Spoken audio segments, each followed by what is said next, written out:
Des victoires, de la joie et quelques larmes, 2021 a été riche d'événements voiles et surtout d'émotions. Plus sur le ton de la confidence que de l'analyse, Yannick Bestaven, vainqueur du dernier Vendée Globe, élu marin de l'année, nous plonge dans son sillage. Voici l'épisode 62 de la semaine voile du Télégramme. Jeudi 28 janvier 2021, après un final à suspense, Yannick Bestaven remporte la 9e édition du plus célèbre tour du monde en solitaire, le Vendée Globe. C'est un bel accomplissement, c'est une course qui m'a toujours fait rêver. J'ai vraiment mis toute mon énergie depuis plusieurs années déjà, et surtout avec le scénario qu'on a connu, donc c'est vrai que ça a été énorme de rebondissement. D'avoir pu être un acteur avec tous les concurrents, et notamment ceux avec qui j'ai bataillé jusqu'au bout, que ce soit Louis Burton, Charlie, Thomas Ruyant, ça a été fort jusqu'au bout. Ouais. Des batailles, il y en a sur chaque plan d'eau, comme en mars lors de la 36e Coupe de l'América, une compétition remportée par les Néo-Zélandais face aux Italiens, mais c'est aussi le théâtre de l'évolution architecturale des bateaux. Ce bond en avant qu'on a fait en termes de déplacement sur l'eau, de vol sur l'eau, c'est sûr que ça a énormément modernisé la Coupe d'América. Alors je sais que les grands aficionados, ils trouvent que c'est un peu moins tactique, un peu moins match racing.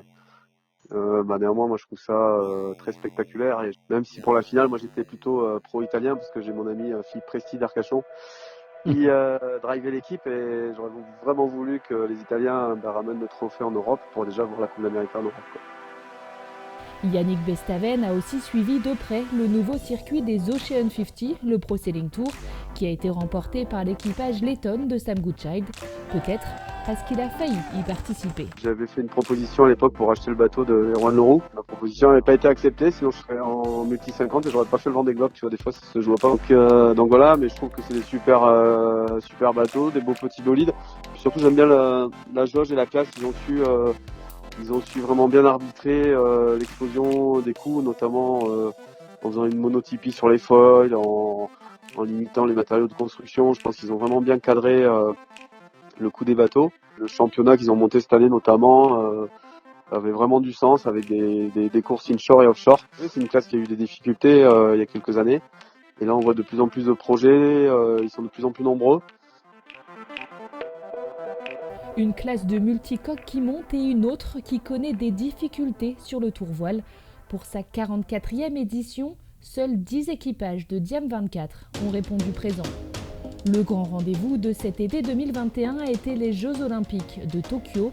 Les Bleus ont remporté 2 médailles d'argent en planche RSX avec Charline Picon et Nicolas Goyard, et une en bronze en 4,70 féminin avec le duo Lecointre-Retornaz. Le vainqueur du Vendée Globe a suivi de près les performances de l'équipe de France. Moi j'ai surtout suivi Charline Picon parce qu'elle est rochelaise, en planche, parce que moi c'est le sport par lequel j'ai commencé, c'était la planche à voile, donc ça me plaît beaucoup de suivre sa carrière. Et puis surtout de remettre son titre en jeu comme elle l'a fait. Je trouve que c'est une vraie battante, une vraie guerrière. Je trouve surtout dommage qu'il n'y ait pas des liens plus forts entre le large et l'olympisme, parce que sur la rigueur de la performance, sur aller chercher le petit réglage de plus qui va faire la différence. Et je pense qu'il y a vraiment des ponts à créer entre la course au large et l'olympisme, un peu plus qu'il y en a à l'heure d'aujourd'hui, quoi.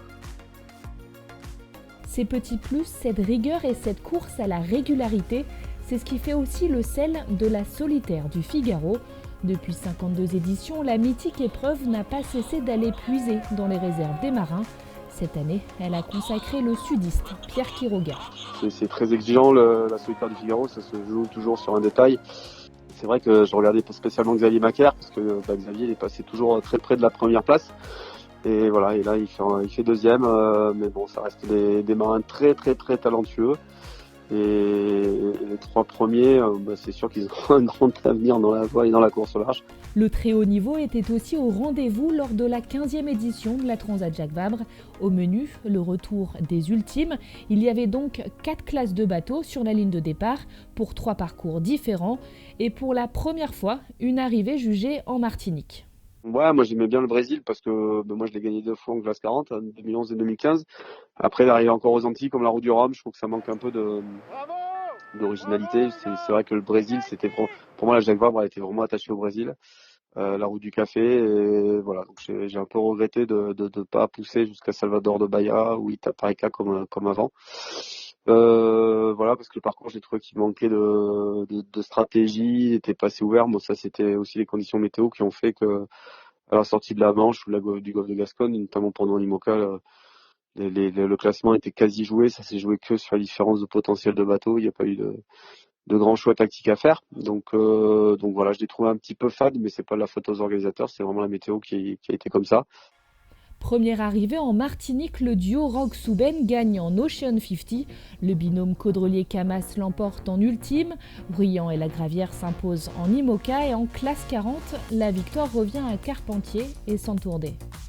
Autre arrivée aux Antilles, celle de la Mini Transat en Guadeloupe. Sur les 90 marins à prendre le départ au Sable d'Olonne, ils sont 84 à avoir réussi leur défi. En proto, Pierre Leroy s'est imposé et côté série, Hugo Dallène termine sur la plus haute marche du podium. Pour Yannick Bestaven, vainqueur de la Mini Transat en 2001, cette course garde une saveur particulière. Tout commence par la Mini Transat.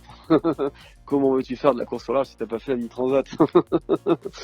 Et non, c'est une course bien sûr qui me tient à cœur. J'étais parrain de la Mini Transat d'ailleurs cette année, et de voir autant de marins, autant de bateaux, autant de projets au départ de cette course formidable, c'est top quoi. C'est une des courses où certainement t'es le plus en osmose avec la mer, avec l'océan, non, c'est une très très très belle course. Depuis ma victoire, j'ai pas osé m'y réaligner, mais c'est vrai que c'est une course que je suis de près toujours. Ouais.